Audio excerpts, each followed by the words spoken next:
Hello mga sangkay mga kalingap! Welcome back to my channel. Kumusta kayong lahat?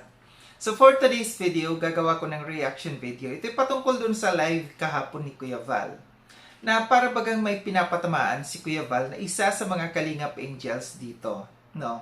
Sabi ni Kuya Val, sino ang totoong bida? Ang charity vloggers nga ba or yung mga kalingap angels?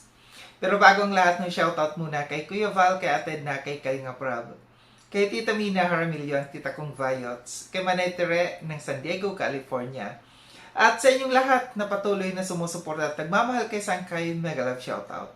So dako tayo dito sa ating pag-uusapan, no? Yung title ng ano ni Kuya Val kahapon, sino nga sila ang totoong bida? Yun yung title ng kanyang live kahapon, no? May napansin ako dito sa live na ito ni Kuya Val, no, na bawat live ngayon ni Kuya Val na ginagawa ay puro real talk, no.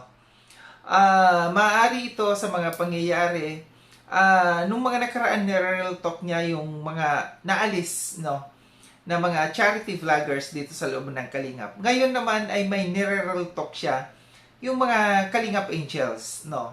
Kasi madalas na naririnig natin, no, na sinasabi nila na kung hindi dahil sa Kalingap Angels, hindi kikita, no, ang Kalingap. Pinagkakakitaan ng Kalingap ang mga Kalingap Angels. So maaari, kaya nagre-real talk ngayon si Kuya Val. Siya ay nagbibigay ng kanyang obserbasyon, no, kung ano nga ba, kung sino nga ba ang tunay, no, na nakakatulong. Kalingap or yung mga Kalingap Angels ang nakakatulong sa Kalingap. So dako tayo dito, no? Sabi ni Kuya Val, ang tunay na bida ay ang mga charity vloggers na may magnetic power like Kalinga Prab, Kuya Val, Edu, and Jomar, no? Dito sa loob ng Kalingap itong pinag-uusapan. Sa loob lamang ito ng Kalingap, no? Na yung mga charity vloggers, kung sino nga ba talaga ang bida? Sila talaga ang bida, sabi ni Kuya Val, no? Dahil kung hindi dahil sa kanila, sa kanilang magnetic power, no, wala rin ang Kalingap Angels, no. Kahit mayroon tayong Kalingap Angels, pero kung yung ipa-partner sa kanila walang magnetic power, hindi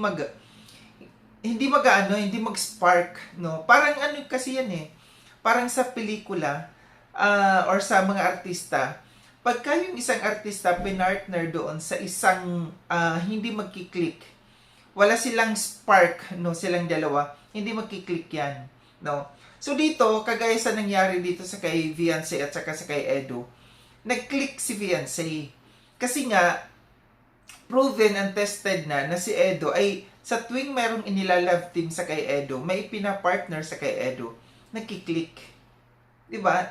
Andyan si Reyna, kahit si Reyna ay hindi talagang fully developed na tao, kahit papano, nag-click sila. Kay Erica, no, ito naman kay Viancy. So, ibig sabihin lamang dito, kahit sinong i-partner sa kay Edu, may magnetic power si Edu, no. And kahit sinong charity vlogger na mag-vlog sa kanila, hindi sila sisikat kung yung isang charity vlogger walang magnetic power, no.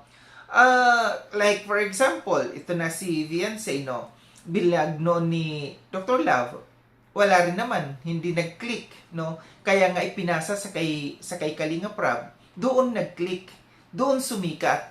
Kasi nandoon si Kalinga Prab, nandoon si Edu, no? Na kahit papaano, si Kalinga Prab ay kilala na. Yung mga followers ni Kalinga Prab, no, yun yung mga talagang nag-follow dito sa kay sa love team ng Edu at saka ng Viancy. Kaya hindi sila sisikat kung hindi dahil sa kay Kalinga Prab din, no.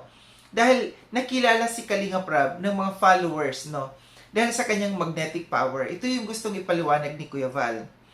Kalingap Angels ay nagko-contribute lang sa vlog. Ito yung sabi ni Kuya Val. Totoo doon sa explanation nauna kong explanation. Totoo naman, no, na ang mga Kalingap Angels, sila yung mga nagko-contribute lamang, no. Kasi sikat na si Kalinga Prab, tapos nadagdagan ng love team, mas lalong sumikat ang love team. Kung hindi dahil sa kay Kalinga Prab, sikat si Kalinga Prab, alam naman natin na maraming mga ang mga nagfa-follow dito sa kay Kalinga Prab, no, dati ay yung mga teenager, yung mga bata-bata. Alam natin na ang mga may edad na ay nakafollow kay Kuya Val, no. Nga lang ang nangyari dito, nung nagkaroon ng mga love team, mas lalong sumikat si Kalinga Prab. Yung mga may edad na nasa kay Kuya Val, naglipatan sa kay Kalinga Prab kasi nga, na-inspired sila doon sa mga love team na ginagawa ni Kalinga Prab. Which is true na ang mga Kalingap Angels, sila ay meron lamang contribution sa pagsikat. Kasi hindi sila sisikat kung hindi dahil sa isang charity vlogger na sikat. So, ito yung paliwanag ni Kuya Vala. And nagigets ko yun. Hindi pwedeng angkinin ng beneficiary na sa kanya lahat ng effort, sa kanya lahat, no? Sa kanya lamang ang pag-trending, no? Ito yung sabi din ni Kuya Val, hindi pwedeng angkinin lamang, no, ng Kalingap Angels, no, na kung hindi dahil sa kanya, hindi sisikat ang Kalingap, no? Hindi magte-trending ang Kalingap kung hindi dahil sa kanya. Sila'y part lamang, no? Ang mga Kalingap Angels ay isang part lamang, no? Or sila'y nakapagbigay lamang ng contribution dito sa kay Kalinga Prab. Sila'y nakadagdag din. Aminin natin na meron din silang contribution. Pero contribution lamang sila. Hindi sila yung tunay. Hindi sila yung tunay na bida, no? Kasi ang tunay na bida talaga dito si Kalinga Prab. Dahil kung hindi gumawa ng serye si Kalinga Prab, hindi rin sila mapapansin, no? Kasi kung sinong tunay na nag-isip, no? Sinong tunay na nag-isip ng konsepto, no? Sila yung bida. Sila yung mga director sa totoo lang, sila yung mga tunay na bida dito. Kasi kung hindi dahil walang mga director, hindi rin magiging maganda yung kalalabasan ng teleserye na ginagawa. Huwag ipagyabang ang kanilang angels kasi wala silang sariling magnetic power ang Kalingap Angels. So, ito yung sabi ni Kuya Val. Parang ito yung sinasabi ni Kuya Val kasi ipinagyayabang, no? Ipinagyayabang ng iba dyan, no? Na kung hindi dahil sila yung naka-scout, kung hindi dahil sa kanila, hindi sisikat si Kalinga Prab. So, sabi ni Kuya Val, no? Kung hindi ibinigay sa kay Kalinga, totoo naman, no? Kung hindi ibinigay kay Kalinga Prab, yung mga Kalingap Angels na yan, sila sisikat ba? Hindi, di ba? Ito yung analyzation ko. Yung mga Kalingap Angels, no, or yung mga beneficiaries ng Kalingap, no, sila'y sumisikat dahil dito sa Kalingap, dahil sa kay Kalinga Prab, dahil kay Kuya Val, no. Example na lang natin, no. Si Ate Maylin, sikat na sikat siya dito sa Kalingap noon, no. Kaya nga maraming mga nag-interest sa kanya, no, kasi super sikat. Kaya nga siya pinagka-interesan ng ibang grupo kasi akala nila, no, na pagka sila na yung mag-vlog sa kay Ate Maylin, sisikat sila. Pero walang nangyari. Umpisa sumikat, no. Umpisa kasi nire-reactionan ng mga reactors, no. Sumikat nung nandoon sa grupo nila. Pero nung tahimik na, anong nangyari? Binitawan din. Binitawan din sa Ate Maylin, no? Kasi hindi na sikat. Kasi wala silang nakikita. Hindi kasi nila pinagkakakitaan na. Yun yung punto dito. Sino ba talaga ang tunay na nagpapasikat sa mga beneficiaries? Kundi si Kalinga Prab, no? Kundi yung mga vloggers. Yun ang nagpapasikat. Example, sa kay Reyna, no? Anong nangyari? Sikat na sikat si Reyna dito sa loob ng Kalingap noon. Pero nung nakuha ng ibang grupo, anong nangyari? Wala na. Nilangaw na din. Ganun yung nangyayari. Sa totoo lang, sa mga Kalingap reactors, malaki rin ang contribution, no, ng mga Kalingap reactors dito pagka merong mga pasikat, no, or sa mga sikat, no, na mga beneficiaries ng Kalingap. Kasi kung walang may magre-reaction sa kanila, no, hindi iingay. Malaki ang contribution ng mga Kalingap reactors kasi kami yung mga nagpapaingay sa mga Kalingap beneficiaries. Aminin man natin yan o hindi. Kaya nga natatawa ako diyan sa mga madalas na nagko-comments, no, na sinasabi, wala na kayong ibang ginawa kundi mag-reaction dyan, no. May contribution kami. Kami nakaka-contribute dito sa mga beneficiaries ng Kalingap, sa mga angels, no. Dahil kung hindi dahil sa mga reactors, hindi iingay, no. Kami yung mga nangangalampag. Kumbaga kami yung mga nasa daan na nagtatambol, kami yung mga nagtatambol para maging maingay yung community. Kaya nga yung mga nagsasabi diyan, buti pa si ganito, si Pugong Bihayro, buti pa si Tekram, walang mga reactors kaya walang magulo. Iba yung Kalingap, no? Iba yung Kalingap, kaya nag-iingay ang Kalingap. Kaya mas lalong nakikilala ang Kalingap dahil sa mga reactors. May contribution din tayo dito.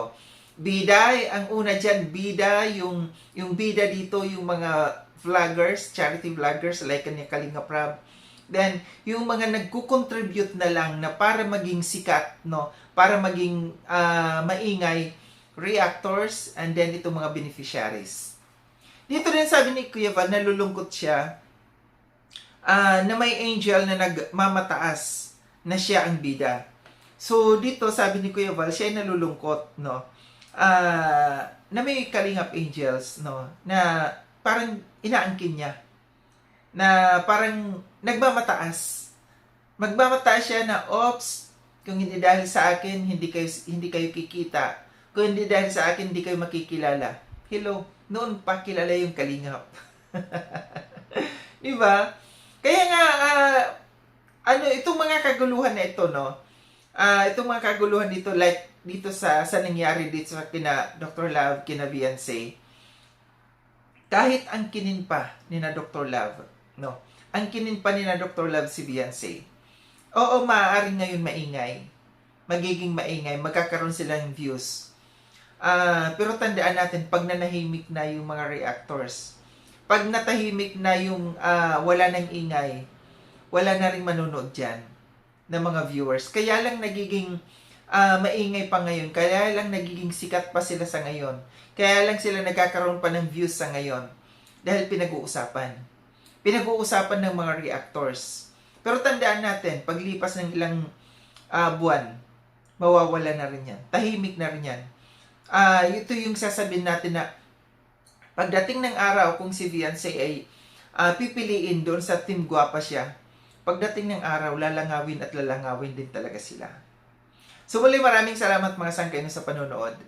Sa mga hindi pa nakapag-subscribe kay Sangkay Long, subscribe nyo na po ako. Click yung notification bell para updated kayo sa lahat ng mga videos na aking gagawin. Like and share itong video na itong mga sangkay. Kita-kits tayo ulit sa susunod na video na aking gagawin. Ingat kayo. Sa hangdako ng mundo mang kinaroroon. Paalam ng mga sangkay, mga Kalingap, paalam.